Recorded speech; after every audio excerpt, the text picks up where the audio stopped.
کی طرف آتا ہوں کہ انسانی حقوق کی جب بات کی جاتی ہے بین الاقوامی قانون کے اس تناظر میں، تو انسانی حقوق سے مراد کیا ہوتی ہے؟ کیونکہ جب تک ہمارے ذہن میں یہ تصور واضح نہ ہو تو ہم خلط مبحث کا شکار ہو سکتے ہیں۔ اس لیے سب سے اہم سوال ہمارے سامنے یہ ہے کہ انسانی حقوق سے مراد کیا ہے۔ کئی تعریفات ہیومن رائٹس کی مختلف نصابی کتب میں دی گئی ہیں، لیکن ان سب کا نچوڑ اگر کسی تعریف کو کہا جا سکتا ہے تو وہ یہ ہے کہ حقوق انسانی وہ اخلاقی اصول یا ضوابط ہیں جو انسانی رویوں کے لیے معیار متعین کرتے ہیں۔ یعنی انسانی حقوق نمبر 1 اخلاقی اصول اور ضوابط ہیں، اور نمبر 2 یہ انسانی رویوں کے لیے معیار کی حیثیت رکھتے ہیں۔ اب سوال یہ ہے کہ اگر یہ اخلاقی اصول ہیں تو ان اخلاقی اصولوں کا ماخذ کیا ہے؟ مسلمان سے جب یہ سوال کیا جائے گا یا مسلمان اس سوال پر غور کرے گا تو وہ تو یہی کہے گا کہ اخلاق کا ماخذ اللہ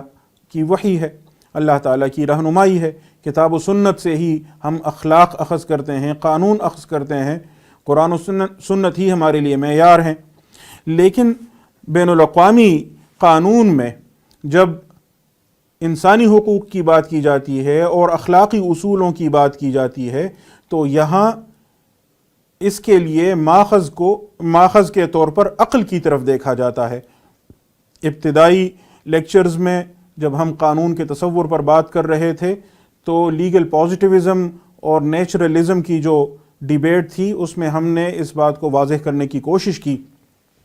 کہ قانون اور اخلاق کے متعلق ان کے کیا تصورات ہیں، اور قانون فطرت کے ماننے والوں میں جو مذہبی لوگ تھے وہ تو اب پس منظر میں چلے گئے ہیں۔ خود قانون فطرت کو اب سیکولر تصور کے طور پر پیش کیا جاتا ہے، فطرت اور اخلاق کے لیے ماخذ عقل کو مانا جاتا ہے، وحی کو نہیں مانا جاتا۔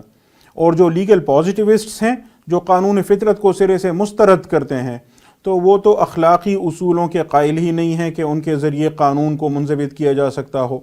یا قانون پر تنقید کی جا سکتی ہو۔ یہ جو بین الاقوامی قانون ہے، یوں کہیں قانون فطرت کے ماننے والے جو لوگ تھے، سیکولر لوگ، ان کی کاوشوں سے یہ قانون آگے بڑھا ہے اور انہی کے افکار پر، انہی کے فلسفے پر مبنی ہے۔ اور اس فلسفے کا ایک بنیادی اور اہم مفروضہ یہ ہے کہ اخلاق کا تعین ہم کریں گے مذہب کے بغیر۔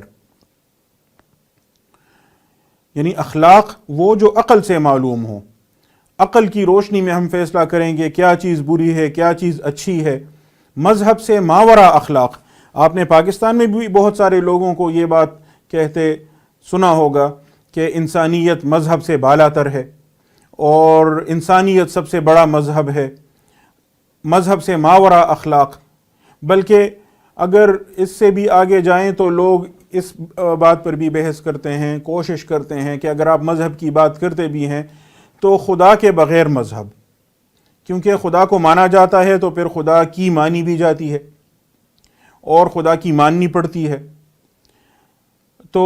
یا تو خدا کے بغیر مذہب ہو، یا اس سے بھی آگے جا کر کہتے ہیں کہ اگر خدا کو بھی ماننا ہی ہے تو وہ ایسا خدا ہو کہ جس نے بس کائنات بنا کر مشین چالو کر کے چھوڑ دی ہے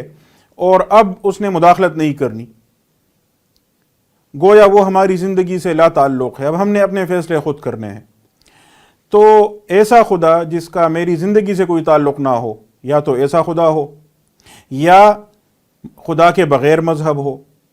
یا مذہب کے بغیر اخلاق ہوں۔ یہ بنیادی فلسفہ ہے اور اسی پر اصل میں ہم تنقید کرتے ہیں۔